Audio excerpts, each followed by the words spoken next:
on their All the Good Times farewell tour, and they're going to be at Cain's Ballroom later this month. Ross Holmes, fiddle player for the Nitty Gritty Dirt Band, joins us this morning to tell us what we can expect. Good morning, Ross.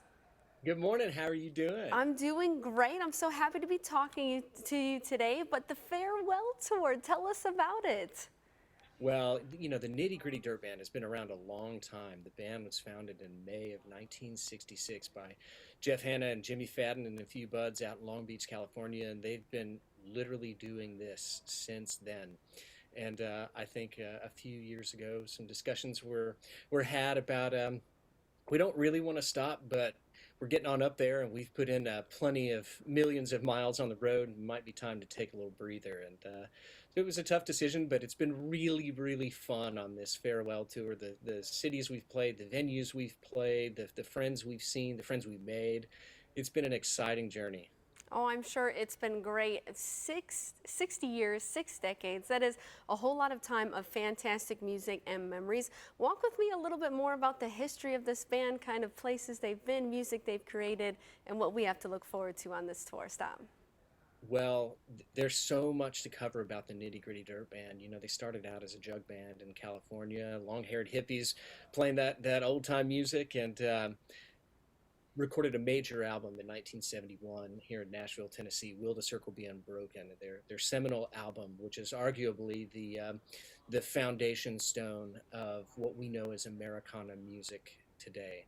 But they've had hits in pop, rock, country, you know, everything from you know, the classic Fishin' in the Dark and Long Hard Road, and songs that have literally spanned decades and genres. And man, it's amazing to hear how many artists still play so many of these tunes. They're iconic. And for me personally, it's a special honor to be a member of this band because I grew up listening to the Nitty Gritty Dirt Band.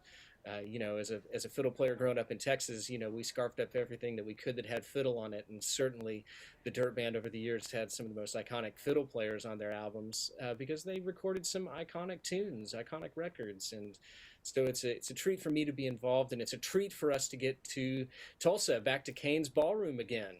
Yeah, no, we're so excited to have you guys on, and I bet you've created a whirlwind of memories, and you know, talk about a full circle experience for you for being able to play with this band after listening to them. So real quickly, we've got the Dirt Does Dylan album. It was released a few years ago, but it's receiving widespread critical acclaim. Tell us about that.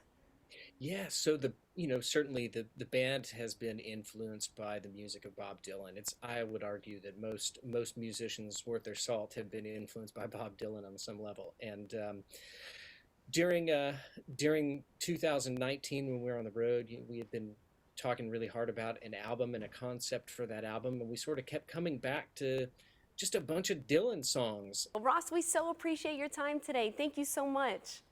Thanks for having me. We can't wait to be in Tulsa. Well, we can't wait to see your show. The Nitty Gritty Dirt Band is Tuesday, March 25th. They'll be at Cain's at 6:30. Make sure to get your tickets online at cainsballroom.com.